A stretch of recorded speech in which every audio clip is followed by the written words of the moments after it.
comecei no stand-up porque eu sou de Ilhabela e eu sofria bullying, isso é verdade mesmo. Eu era gordo, não tinha amigos e eu descobria que conforme eu fazia umas gracinhas, eu ia ganhando uns amigos. Então eu descobri que a comédia me juntava às pessoas. E aí quando eu mudei para São Paulo, ninguém me conhecia.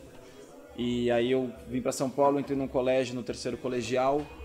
E se eu não me enturmasse, eu entrei na metade do terceiro colegial. Se eu não me enturmasse, eu ia me fuder, porque terceiro colegial a galera tá enturmada para viajar. E aí eu vi que a comédia foi uma boa forma de eu me entrosar, e também é uma defesa, assim, a comédia na minha vida, porque tudo de ruim que acontece eu levo pro lado engraçado. Essa é a minha forma de ver a vida, então a comédia é uma defesa, na minha opinião, e stand-up foi exatamente isso, só me acrescentou. Eu comecei a reparar muito em sotaque. Sotaque é uma coisa muito curiosa, porque você vai para uma cidade e você volta com sotaque. Eu tenho um amigo que ele foi pro sul, ele voltou falando, cantando.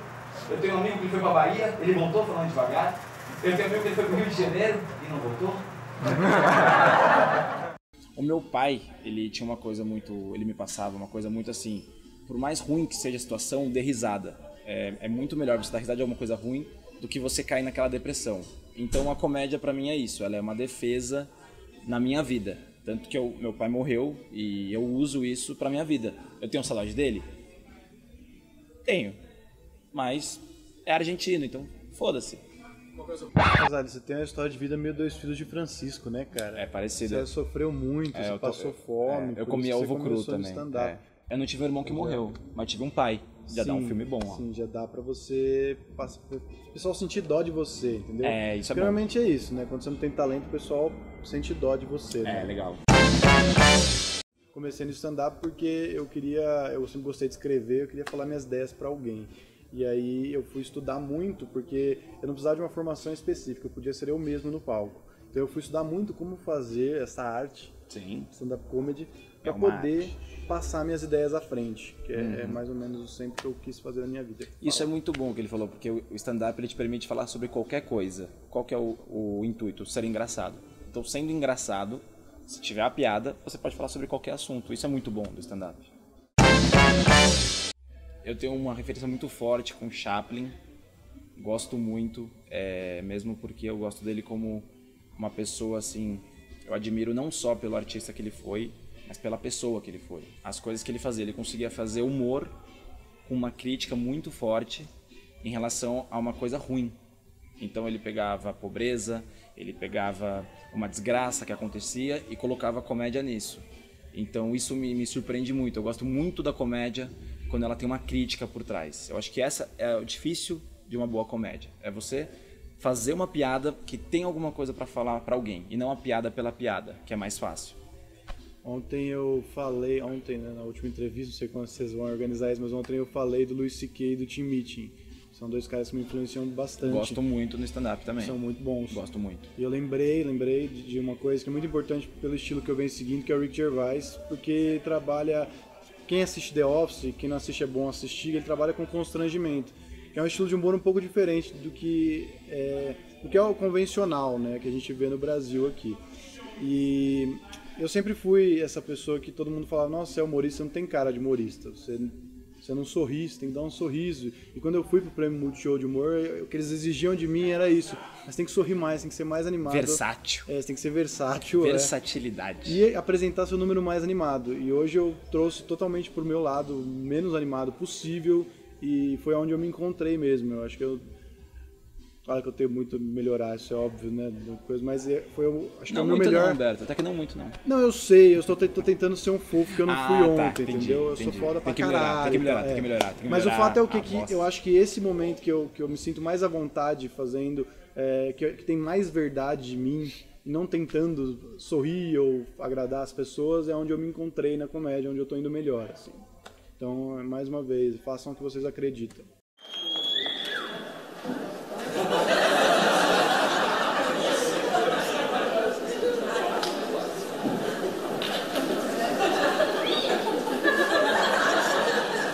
Boa noite.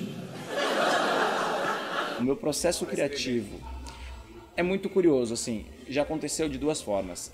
Às vezes eu sento um dia e falo, vou escrever sobre tal tema. Aí eu pego aquele tema principal e vou colocando tudo que me lembra aquele tema. Tudo, tudo, tudo. Vem coisa ruim, vem coisa boa. Nunca vem a piada pronta. É só ideia, ideia, ideia, ideia. Tudo relacionado, tudo relacionado. E a outra forma é insights. Às vezes eu tô no banho, vem uma ideia, a ideia, nunca é a piada. Vem a ideia, aí eu sento e desenvolvo aquela ideia. Isso é muito parecido, assim, né? Acho que a maioria dos comediantes tem essa coisa. Às vezes você senta para escrever sobre determinado assunto e às vezes você tem insight.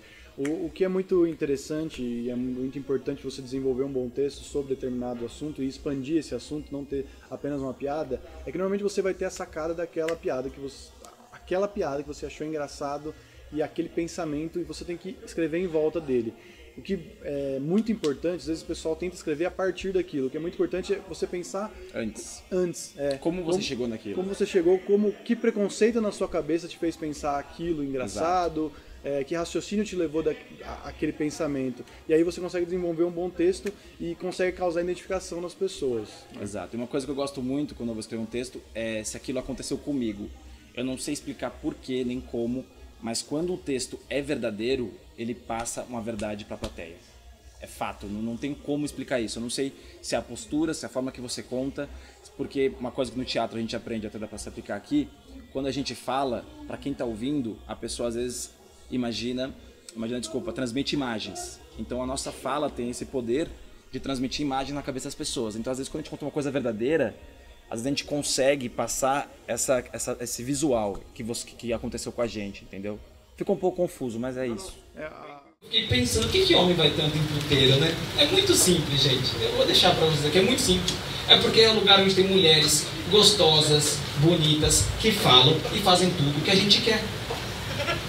Se exigisse um puteiro pra vocês, mulheres, ia ser um lugar tipo com os caras fortes, sarado, musculoso, varrendo. Você tem razão, você tem razão, você tem razão, você tem razão, você tem razão, você tem razão.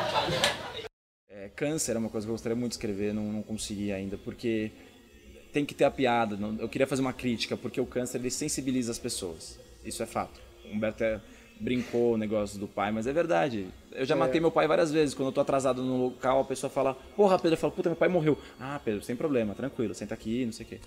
É foda, a morte sensibiliza as pessoas, então eu queria escrever mais sobre isso, mas ainda não consegui. Mas, na real, eu acho que o Pedro quis dizer é assim, tem determinados assuntos, determinados tabus, que você precisa achar uma maneira de falar para as pessoas sem que elas já tenham aquele preconceito de se ofender, entendeu? Exatamente. Eu tenho uma piada que é umas piadas sempre funcionam, as piadas de garantia, eu tenho fechado o show com ela, que é um fato da minha avó, que minha avó, ela falava, conheci um rapaz ontem, ela falava umas merda, e ela não percebia que ela tava falando merda. Falava assim, conheci um rapaz ontem, muito bonzinho, é preto, mas é muito bonzinho. Que é um preconceito que tá nas pessoas mais velhas, que é um fato, entendeu? E as pessoas acham engraçado, porque vocês se identificam com isso. Já teve pessoas, por simplesmente eu ter usado a palavra preto, não entendeu tudo aquilo que eu tava dizendo. A piada era sobre o preconceito. A pessoa não quer nem mais ouvir o resto. Idiota, mas ouviu a palavra preto, a palavra bloqueia. tem um poder, entendeu? A pessoa já bloqueia. E a palavra câncer é uma dessas partes. Tipo Voldemort, entendeu? Você não pode falar, não o pessoal... pode falar, é você saber quem. Exato, tipo isso. Fica tenso, entendeu? É difícil então, vocês acham difícil fazer humor no Brasil? Muito, não, humor nesse sentido que a gente quer, que é o humor negro, porque na verdade assim, não é que eu escrevo humor negro, eu escrevo sobre tudo. Às vezes vem coisa boa, às vezes vem coisa ruim da vida, mas a vida não é isso? Ou a vida é só maravilha, a vida é só alegria? Não é. Então eu tenho que escrever sobre tudo. Eu estou escrevendo, por exemplo, sobre uma vez que eu peguei uma mina cega. Quando eu falo cega, nossa, a plateia fala, nossa, ele beijou uma cega, deveriam me agradecer. Porra, eu beijei uma cega, não tenho preconceito com a cega. Se eu beijei a cega, eu não tenho preconceito com ela. Deveriam me agradecer. Cara, vocês ouviram isso? Deveriam me agradecer. Olha que favor que eu fiz pra essa cega. A cega não precisa de você. É isso que eu... Olha... E ela só ficou com você porque era cega. Na verdade. Entendeu? Preciso que você entenda isso. Vou te falar que foi muito melhor que muita menininha por aí. Uma coisa que é muito isso, assim, que a pessoa falar... eu não sou preconceituoso, tenho vários amigos negros. Isso é muito bom. Cara, sério, você é um idiota, ele não precisa ser seu amigo, você não tá fazendo um favor. Parece que ele tá tipo, eu sou seu amigo só pra você não se sentir mal. Não é real isso, as pessoas falam isso, é muito estúpido. Esse é um assunto que eu ainda não consegui desenvolver, né? Não consegui destrinchar ainda. Eu falo algumas coisas no show, mas tem um ponto, tem um limite ali que o pessoal... É muito preconceituoso, não pode falar, não pode tocar nesse assunto. Pra vocês terem uma ideia, eu escutei uma piada uma vez que era o seguinte, não é minha, tá? Deixa bem claro. Era assim, a namorada liga pro namorado desesperada, e ela fala, amor, eu tô com AIDS. Aí ele fala, sim, eu sei. Se eu fizesse isso no palco, imagina o que aconteceria, Humberto. Eu acho que é do Anthony Jeselnik. Eu acho que é dele. É muito boa essa piada. Mas as pessoas se ofendem. Se fizer aqui, e aí? As pessoas se ofendem. As pessoas vão pra um show de humor e elas têm a mentalidade que elas... eu só quero rir.